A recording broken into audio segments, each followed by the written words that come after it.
السلام علیکم پاکستان، میرا اور آپ کا پاکستان۔ آج کا ویلاگ NA71 کے نام خواجہ آصف صاحب اور ریحانہ ڈار صاحبہ، یہاں سے دو امپورٹنٹ امیدوار کھڑے ہوئے، ایک PMLN کی طرف سے اور ایک PTI کی طرف سے۔ خواجہ آصف کے جیتنے کی وجوہات کیا ہیں، اور خواجہ آصف نے یہاں سے جو ٹوٹل ووٹ کاسٹ کیے ہیں وہ ہیں 80,726، اور ریحانہ صاحبہ نے جو ووٹ کاسٹ کیے ہیں وہ ہیں 62,807۔ تو NA71 کے اندر PMLN سٹرونگ نظر آئی، اور ریحانہ صاحبہ سے میں نے یہ دیکھا پچھلے کچھ دنوں میں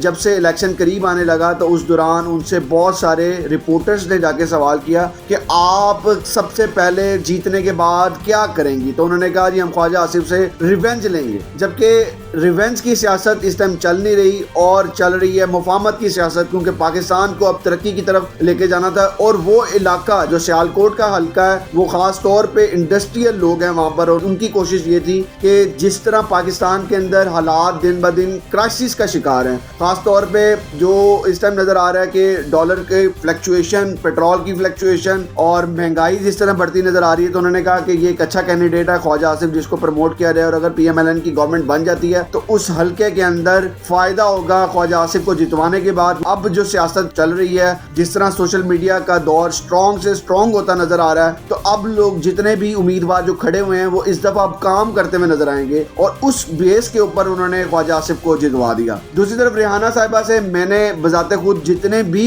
ان سے ریلیٹڈ ویڈیوز دیکھی، جو بھی میں نے سوشل میڈیا پہ ان کا پیغام دیکھا، ان کے بیٹوں کا پیغام دیکھا، وہ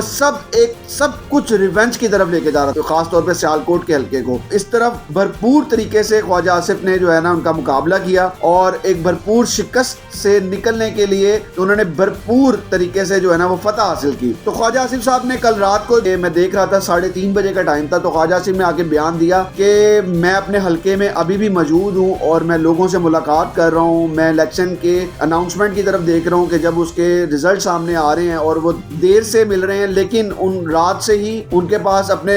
حلقے کے ریزلٹس ان کے پاس تھے، اور وہ نظر آ رہا تھا کہ جس طرح وہ لیڈ لے کے جا رہے تھے۔ تو ریحانہ صاحبہ جو اپنے ویلاگز میں، اپنی ویڈیوز میں، اور جتنے بھی رپورٹرز کو انہوں نے بیانات دیے، وہ سب جگہ ایک ہی، جب بھی ان سے پوچھا جا رہا تھا کہ آپ کیا سوچ رہی ہیں حلقے کے حوالے سے، آگے آپ کیا کرنا چاہتی ہیں، تو وہ یہ بات کرتی تھی کہ میں خواجہ آصف کو ننگا کرنا چاہتی ہوں، میں خواجہ آصف کو سڑکوں پہ ذلیل کرنا چاہتی ہوں۔ انہوں نے کہا کہ میں خواجہ آصف کو بتانا چاہتی ہوں کہ تم نے ایک ماں کو للکارا ہے۔ تو پاکستان میں جو سیاسی حالات اور جو اس ٹائم پاکستان جس سچویشن سے گزر رہا ہے، اس کے اندر ہمیں ریونج کی سیاست کی ضرورت نہیں ہے، ہمیں ایک مفاہمت کی سیاست چاہیے کہ پاکستان آگے ترقی کر سکے۔ یہ امپورٹنٹ جو اس حلقے کے اندر ڈیٹیلز تھی جو میں نے آپ کے ساتھ شیئر کی، کہ ان وجوہات کی بنا پر لوگوں نے PMLN کو ووٹ دیا اور خواجہ آصف کو وہاں سے جتوایا۔ اسی کے ساتھ اپنے میزبان پیر عمیر کو اجازت دیں، اپنا خیال رکھیں، خدا حافظ۔